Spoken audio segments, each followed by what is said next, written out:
आणि सध्या औरंगाबादमध्ये काय परिस्थिती आहे, प्रेक्षक काय म्हणतायत, तिथले नागरिक काय म्हणतायत, या सगळ्याविषयी चर्चा करण्यासाठी आपण थेट जाऊया औरंगाबादला। आमचे प्रतिनिधी अजित चव्हाण सध्या आपल्या सोबत आहेत। अजित, गेल्या काही तासांपासून किंबहुना कालपासून तुम्ही वेगवेगळ्या औरंगाबादकरांना भेटता आहात, त्यांच्या मनातले प्रश्न जाणून घेता आहात।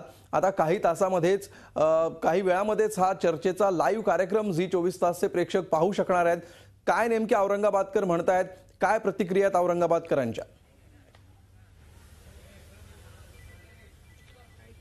अगदी खरं आहे अमोल, आणि झी24 तासची ही गेल्या 8 वर्षांची परंपरा आहे। आपण सर्वप्रथम कुठल्याही स्थानिक घडामोडीकरता आधी येऊन पोहोचतो।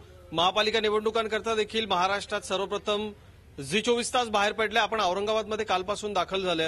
मी पाठीमागे तुम्हाला दाखवू शकतो आपल्या कार्यक्रमाची इथली जय्यत तयारी आता पूर्ण झाली आहे। काही वेळातच सर्व पक्षाचे आमदार, प्रमुख नेते, शहरामधली प्रमुख मान्यवर मंडळी सगळे या ठिकाणी असणार आहेत आणि शहरामधल्या आत्ताच्या अत्यंत महत्वाच्या मुद्द्यांवरती चर्चा इथं अमोल आपण करणार आहोत। लोकशाहीमध्ये चर्चेला अनन्यसाधारण महत्व आहे आणि कालपासून औरंगाबादच्या कानाकोपऱ्यात फिरताना औरंगाबादकरांच्या मनामधला आक्रोश जो आपण सतत आपल्या सगळ्या बातमीपत्रातून मांडत असतोच, पण इथं थेट भेटल्यानंतर औरंगाबादकर भरभरून बोलतायत। आपले सहकारी विशाल करोळे आपल्याबरोबर आहेत। विशाल, आता अगदी जबरदस्त रणसंग्राम हा सगळा पेटलाय। फक्त फरक एवढाच आहे की रस्त्यावरचा जो धुरळा उडायचा तो कालपासून पावसानं उडत नाहीये, पण हा सगळा रणसंग्राम जबरदस्त पेटलाय आणि त्याचा धुरळा मोठा अगदी उडतोय।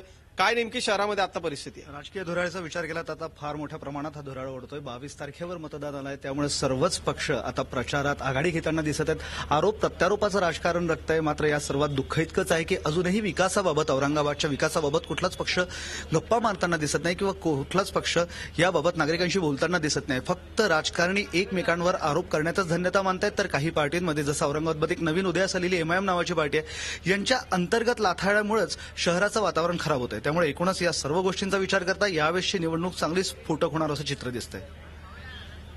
अमोल, आपण बघितली, विशाल यांनी देखील आपल्याला ही माहिती दिली आहे आणि एकूण शहरामध्ये प्रचंड उत्सुकता आहे निवडणुकीबद्दल। निवडणूकमय वातावरण औरंगाबाद शहरामध्ये झालेलं आहे आणि झी24 तास आता इथं पोहोचलेलं आहे।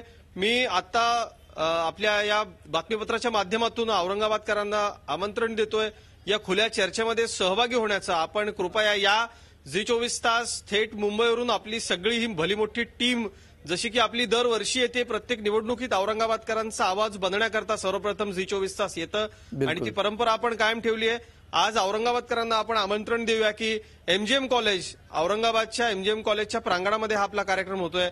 आपण सगळ्यांनी मोठ्या संख्येनं या, जसा दरवर्षी आपला सहभाग असतो तसा। अमोल, बिलकुल अजित, आणि यानंतर काही वेळातच, काही मिनिटांमध्ये हा कार्यक्रम सुरू होणार आहे। त्याचं थेट प्रसारण झी24 तासच्या माध्यमातून संपूर्ण महाराष्ट्रातले नागरिक पाहू शकतील। त्यामुळे या कार्यक्रमात नेमक्या कुठल्या मुद्द्यांवर चर्चा होते, काय वेगवेगळ्या पक्षाचे नेते याला उत्तर देतात, त्याची उत्सुकता असणार आहे। अजित, पुन्हा 5ला तुमच्यासह हा लाईव्ह कार्यक्रम आम्ही बघणार आहोत। तुर्त धन्यवाद या सगळ्या माहितीबद्दल आणि चर्चेबद्दल। झी24 तास, रहा एक पाऊल पुढे।